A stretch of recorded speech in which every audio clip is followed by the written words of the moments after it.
बांग्लादेश के army chief वकार उस जमा और वहां की अंतरिम सरकार के मुखिया मोहम्मद यूनुस के बीच दरार अब लगातार बढ़ती चली जा रही है। मोहम्मद यूनुस के साथ बढ़ते तनाव के बीच वकार उस जमा ने सैन्य अधिकारियों की एक बैठक बुला ली और अंतरिम सरकार के खिलाफ गुस्सा निकाला है। बांग्लादेश में पिछले साल अगस्त महीने में प्रधानमंत्री शेख हसीना का तख्ता पलट किया गया था। वहां इतना ज्यादा बवाल हुआ था कि शेख हसीना को जान बचाकर देश छोड़कर भागना पड़ गया था।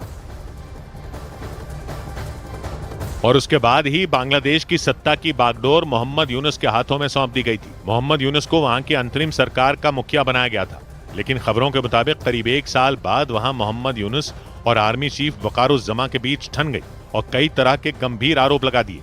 बांग्लादेश के आर्मी चीफ वकार उस जमा ने वहां के अंतरिम सरकार के मुखिया मोहम्मद यूनुस के खिलाफ अपना गुस्सा निकाला। बांग्लादेश के सेना प्रमुख वकार उस जमा ने आरोप लगाया कि अंतरिम सरकार के प्रमुख मोहम्मद यूनुस बिना सेना को भरोसे में लिए मनमाने तरीके से फैसले ले रहे हैं। उन्होंने यहां तक कह दिया कि इस साल दिसंबर तक बांग्लादेश में आम चुनाव करवाए जाएं और सिर्फ चुनी हुई सरकार ही बांग्लादेश का भविष्य तय करे।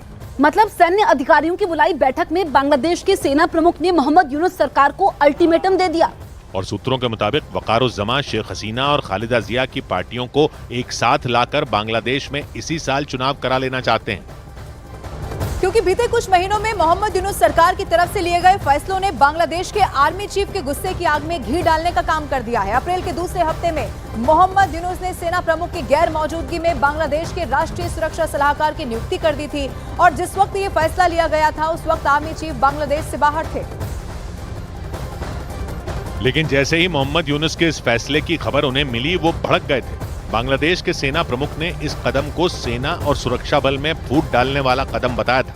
और माना जाता है कि मोहम्मद यूनुस के इस फैसले ने ही बांग्लादेश के आर्मी चीफ वकार उस जमा को उनके खिलाफ कर दिया।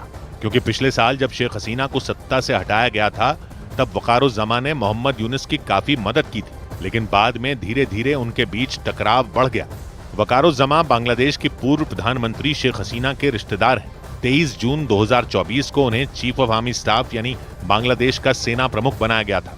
ये वो वक्त था जब बांग्लादेश हिंसा की आग में बुरी तरह जल रहा था। वकार उस जमा बांग्लादेश के कट्टरपंथियों का समर्थन नहीं करते और उन्हें भारत का समर्थक माना जाता है, जबकि मोहम्मद यूनुस को बांग्लादेश के कट्टरपंथियों का समर्थन मिला हुआ है और उनका झुकाव भी भारत के बजाय पाकिस्तान और चीन की तरफ ज्यादा रहता है।